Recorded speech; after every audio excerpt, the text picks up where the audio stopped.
Сәлеметсіздер ме балалар? Жаратылыстану пәні 4-ші сынып 44-ші сабақ.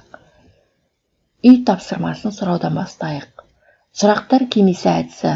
Алдыңғы білімді толықтыру. Жаңғыш пайдалы қазбаларды ата. Көмір, газ, мұнай. Көмір туралы не білесің? Көмір миллиондаған жылдар бұрын бірінің үстіне бірі құлап, нығыздалған, шіріп, тау жынысына айналған ежелгі орман ағашынан пайда болған.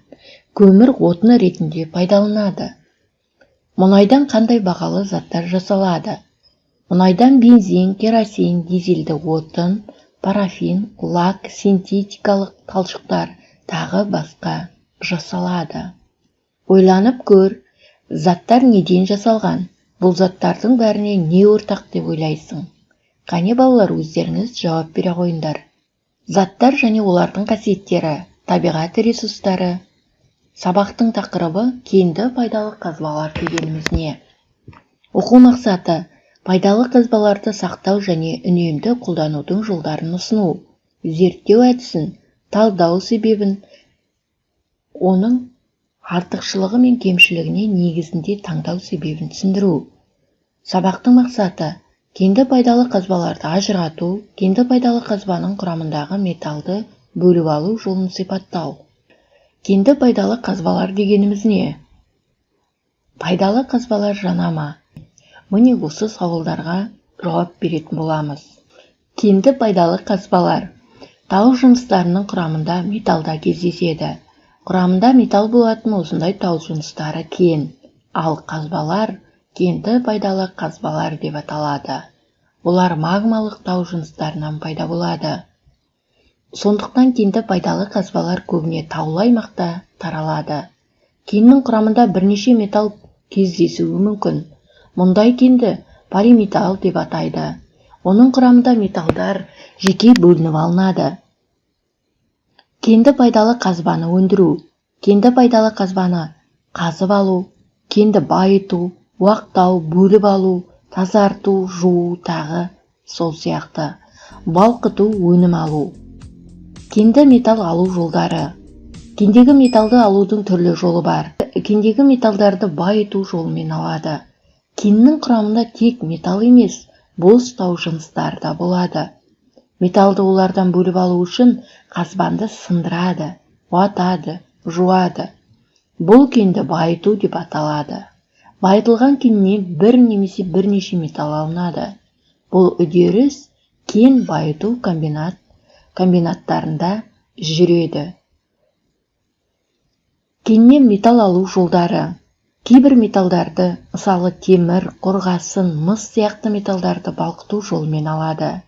Кенді қазып алған соң арнайы металлургия зауыттарына жеткізіледі. Зауытта кенді донна пештерінде балқытады. Балқыған металл арнайы қалыпқа құйылып суытылады.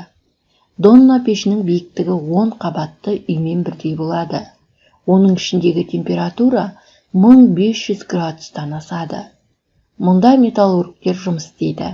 Еліміздегі ең ірі донна пеші Теміртауда орналасқан. Зерттеу жұмысы. Зерттеу сұрағы. Металдардың қандай қасиеттері болады? Зерттеу әдісі. Бақылау және эксперимент. Металдар қаңылтыр, қалбыр, темір, шеге, сым. Зерттеу жоспары. Заттарды зерделе. Металдың түсін анықтайды. Металдардың қаттылығын, қалыңдығын, иілгіштігін анықта. Ол үшін заттарды майыстыр, иіп-көр, соққыла. Нәтижені тіркейді, қорытынды жасайды. Әр топқа осындай тапсырмалар берілді. Бірінші топқа қаңылтыр, қаңылтырдың түсі, қалыңдығы, қаттылығы, иілгіштігі қандай. Екінші топқа темір шеге, түсі, қалыңдығы, қаттылығы, иілгіштігі. Үшінші топқа сым, түсі, қалыңдығы, қаттылығы, иілгіштігі туралы жазатын боласыздар. Мына жерде уақыт қосылып қойылады.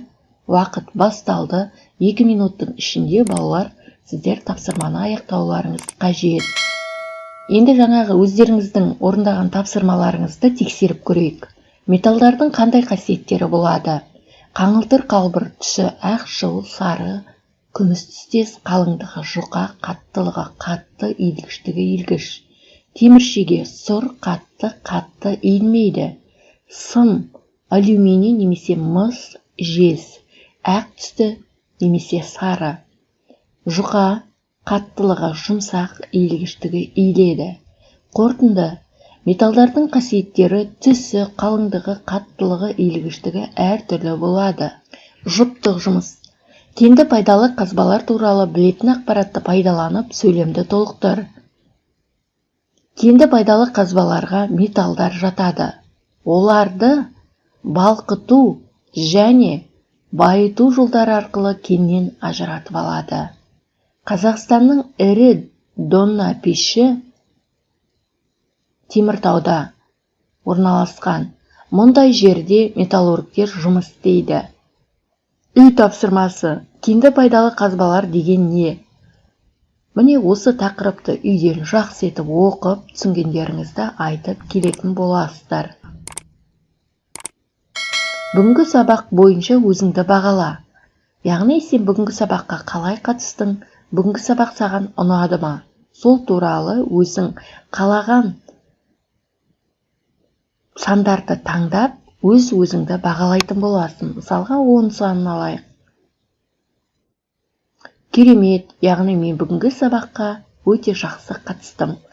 Қалғандарын өздеріңіз де осындай етіп, қалаған сандарыңызды алып, сабаққа қалай қатысқандығың жөнінде өздеріңізді бағалайтын боласыздар. Міне балалар, осымен сабағымыз аяқталды. Сау болыңыздар.